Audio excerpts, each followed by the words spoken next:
حکیم محمد سعید صاحب کی خدمات اور ان کے کام کے حوالے سے سوال پوچھا گیا ہے، اور پھر ان کے کام کے ساتھ ساتھ حکیم انقلاب دوست محمد صابر ملتانی رحمۃ اللہ علیہ جو ایک دوسری بڑی شخصیت ہے طب کے حوالے سے برصغیر و پاک و ہند میں، ان کے تقابلی جائزے کے حوالے سے بات کی گئی ہے۔ تو مختصراً پہلے تو حکیم محمد سعید صاحب کے کام کی بات کریں گے انشاءاللہ۔ 200 سے زائد کتابیں لکھی، مقالہ جات لکھے، اس کے علاوہ ہیں بچوں کے لیے لکھا انہوں نے جو ان کی زیر ادارت رسالے تھے وہ بھی متعدد تھے، اور اس کے علاوہ ان کی بڑی خدمات ہیں جی۔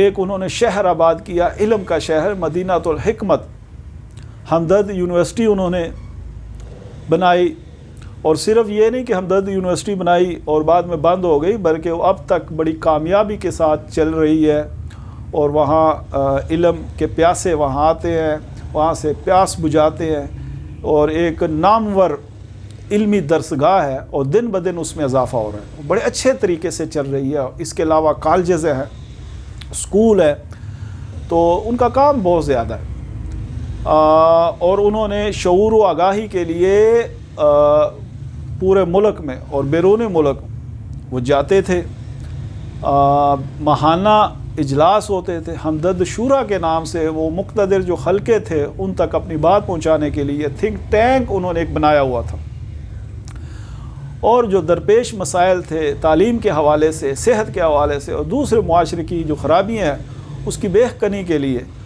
انہوں نے یہ سلسلے تھے ان کے، اور وہ ایک کہہ لیں کہ متحرک شخصیت تھی۔ ان کی زندگی کے جو پہلو ہیں مختلف پہلو تھے، اور جن پہ اس تمام پہلوؤں پہ وہ متحرک نظر آتے ہیں، تو بہت بڑی شخصیت جی۔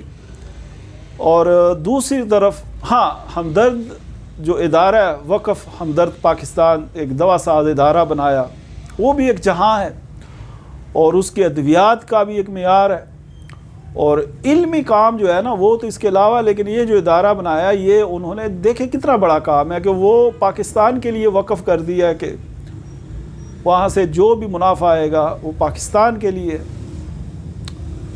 تو بچوں کے لیے لکھا، بہت زیادہ لکھا، آخری وقت تک لکھا، نونہال بچوں کا رسالہ تھا۔ میں ان سے متعارف بچپن میں ان کے اس رسالے میں جو اداریہ ہوتا تھا میں پڑھتا تھا، تو وہاں سے میں متعارف ہوا۔ ساری زندگی اب تک میرے لیے ایک قابل احترام، قابل عزت شخصیت جو میرے ذہن میں وہ بچپن سے ایک جو تصویر بن گئی تھی نا ان کی گفتگو سے، ان کی باتوں سے، تو بہت بڑی شخصیت ہے جی۔ یہ چند دن پہلے ان کا یوم پیدائش گزرا ہے۔ اب آتے ہیں تقابل کی طرف حکیم انقلاب سے۔ تو حکیم انقلاب جو ہے ان کا کیا تقابل ہوگا؟ حکیم انقلاب کا میدان اور ہے۔ حکیم انقلاب محقق تھے، مجدد تھے۔ حکیم انقلاب کا کام بہت زیادہ ہے، 50 سال انہوں نے اس فن کے لیے دیے، اس فن کے احیاء کے لیے دیے، اور انہوں نے اس فن کے علاوہ کچھ نہیں بنایا۔ حکیم انقلاب صابر ملتانی کی میں بات کر رہا ہوں، اور انہوں نے اپنی زندگی میں طب اور طبیب کے حوالے سے جو کام کیا وہ بھی بہت بڑا کام ہے۔ یہ دو بڑی شخصیات ہیں، دو بڑے پہاڑ ہیں عمل کے، علم کے، لیکن ان کے کام مختلف ہیں۔ حکیم انقلاب نے 50 سال جیسے میں نے عرض کی، اور اس سے پہلے ایک ویڈیو میں نے ان کی زندگی کے ماہ و سال کے حوالے سے میں بات کر رہا تھا، تو حکیم انقلاب کا کام بھی بہت زیادہ ہے، لیکن ان کا کام تحقیقی کام ہے۔ صابر ملتانی کا کام تحقیقی کام، صابر ملتانی رحمۃ اللہ علیہ کا کام بہت زیادہ، لیکن تحقیق ہے۔ دیکھیں تصانیف اپنی جگہ، تصانیف جو ہیں وہ اپنی جگہ، لیکن تحقیقات جو ہے نا وہ بھی بڑا جان جوکھوں کا کام ہے۔ تو ابو علی سینا کے بعد تحقیقی میدان میں جو شخصیت نظر آتی ہے وہ صابر ملتانی رحمۃ اللہ علیہ ہیں۔ تو صابر ملتانی رحمۃ اللہ علیہ نے بھی اپنے میدان میں بہت زیادہ کام کیا، تنہا کام کیا، جو بڑے بڑے ادارے مل کے نہیں کر سکتے، صابر ملتانی رحمۃ اللہ علیہ نے وہ کام کیا۔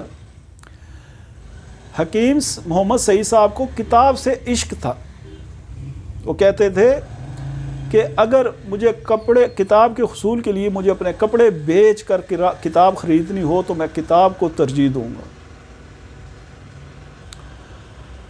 اور حکیم سعید صاحب جو تھے ان کے کام کے حوالے سے ان کے کام کے تقابل کی بات کی جاتی ہے نا، تو تقابل نہیں ہو سکتا، یہ دونوں کے میدان علیحدہ علیحدہ ہے۔ حکیم صابر ملتانی، دوست محمد صابر ملتانی، حکیم انقلاب جن کو ہم کہتے ہیں، انہوں نے طب پر پڑی ہوئی خس و خاک کو، صدیوں سے پڑی ہوئی خس و خاک کو ہٹایا، طب کے چہرے کو صاف کیا، نکھارا، سنوارا، اور طب کا جو اصل چہرہ تھا وہ دنیا کے سامنے پیش کیا، دنیا کے محققین کے سامنے پیش کیا، اس کے اصل روح کے ساتھ اس کو پیش کیا۔